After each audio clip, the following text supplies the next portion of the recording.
Great, so now we're moving into the last section of the CSS part of the course, and we're going to be moving on from looking at colors and divs and layouts and more looking at text and the things that we can do with text with CSS. So we'll start with changing the font of text, which is something we haven't done at all yet. So I'm going to get rid of the content that we've got here. And we're just going to have a very simple paragraph with a good old "this is some text." Okay, let's refresh that. Great. There we go. So how do we change the font of that text? It's pretty easy. We use a CSS instruction. We're going to refer to all P elements for the moment because we don't have any classes or IDs. And we use the font family attribute. Whoops. Okay, now there are various different types of fonts. I'm going to show you the list on W3 Schools.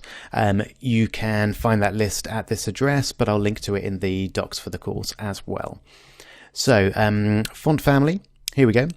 You've got two different types of fonts. I'm not going to go into great details about fonts in general, but there are serif fonts and there are sans serif fonts. So the serif fonts tend to be ones that have little, what are known as serifs. So they're little bits that sort of come out of the edge of the letter there. The idea is that they lead your eye on to the next letter and make the font more readable. More popular and common in websites these days is to use sans serif fonts. They tend to look a little bit more modern. The final type there is monospace fonts like Courier, which you often use when you're coding because they have all of the characters are exactly the same width, whereas most other fonts are not going to be the same width. So if you write two lines with the same number of letters but different characters in them, in these two fonts, those two lines will have different lengths, whereas in a monospace font, they won't. They'll be the same length. So normally we're focusing on serif or sans serif fonts. So let's have a look at the different types. These are what's known as web-safe fonts. So if you use these fonts, you're going to be guaranteed that any browser that the user is using is going to have those fonts. Now, there are various ways to add extra fonts into your website if the ones here are not what you want, or you want to use something else, but we'll go into that later on in the course. We won't look at that right now.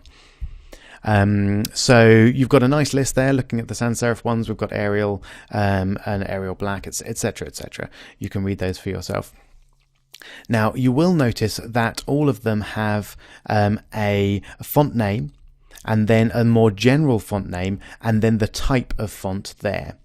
Now, the reason for that is when you state your font, you have these second and third and in some case fourth options as a backup. So if in the unlikely event that the browser doesn't have this particular font, then it will look for this font. And if it doesn't have that font, it will look for that font. And if it doesn't have that font, it will look for, in this case, just a generic serif font. So that means that even if the machine that your user is using doesn't have the font that you want them to use, it'll have the closest possible font to that. So that's why we have several different font instructions, and they tend to be just so that they're backups if the user doesn't have the font that you actually want. So let's try some of these out. You'll notice that the default option that we use is a serif font there. So let's try a sans serif one.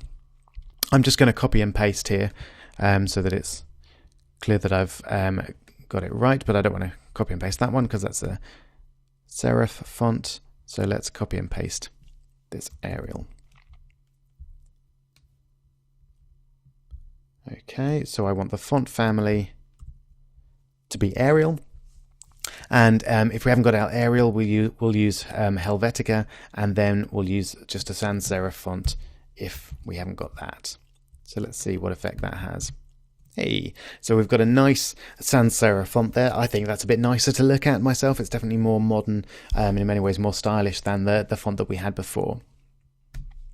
So there's not much more to say really about fonts. I would take a couple of minutes to just try out a few of these fonts from the W3 Schools, just type them in or copy and paste them, and see how they look with the different fonts.